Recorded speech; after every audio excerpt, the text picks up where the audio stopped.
Bonjour, c'est Thierry.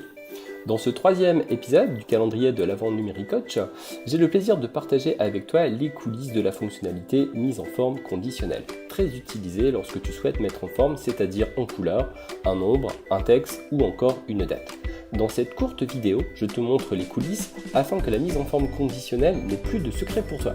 A tout de suite derrière l'écran.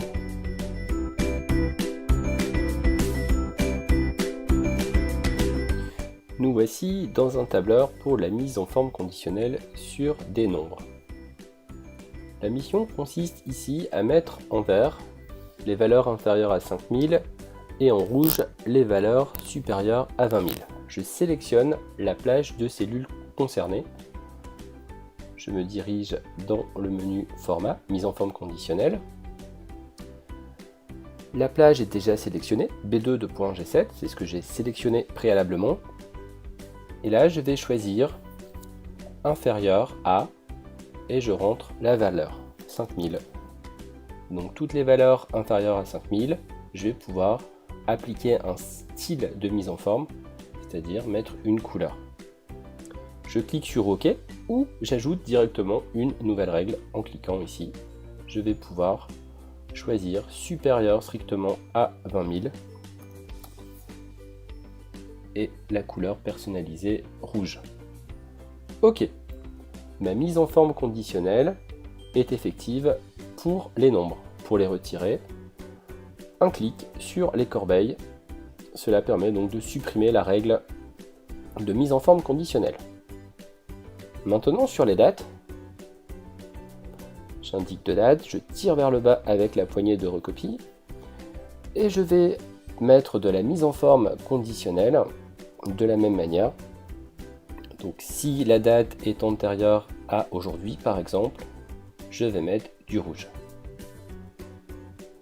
Voilà pour la mise en forme conditionnelle sur une date. Si par exemple cette date change, 11 novembre 2017, la mise en forme conditionnelle sur la date s'applique bien sur cette cellule. Concernant la mise en forme sur du texte, ici dans la colonne C, j'ai de la validation de données, vous verrez ça dans une prochaine émission. Voilà. On va sélectionner la colonne, format, mise en forme conditionnelle, et là on choisit le texte et exactement, par exemple, la valeur fait. Donc si le texte est exactement fait, tu mets du vert, hop, j'ajoute une règle. Si le texte est exactement je ne comprends pas, du orange, j'ajoute une règle. Si le texte est exactement pas fait, tu mets du rouge. Ok, voilà avec la validation de données. C'est parfait, la mise en forme conditionnelle s'applique bien sur ce texte.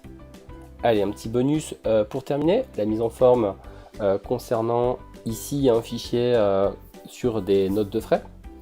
Donc l'objectif c'est d'avoir des cellules en noir quand il ne s'agit pas de frais kilométriques dans la dépense. Comme ça l'utilisateur sait qu'il n'a rien à remplir dans cette cellule. Alors je vais récupérer cette formule là et vous l'expliquer.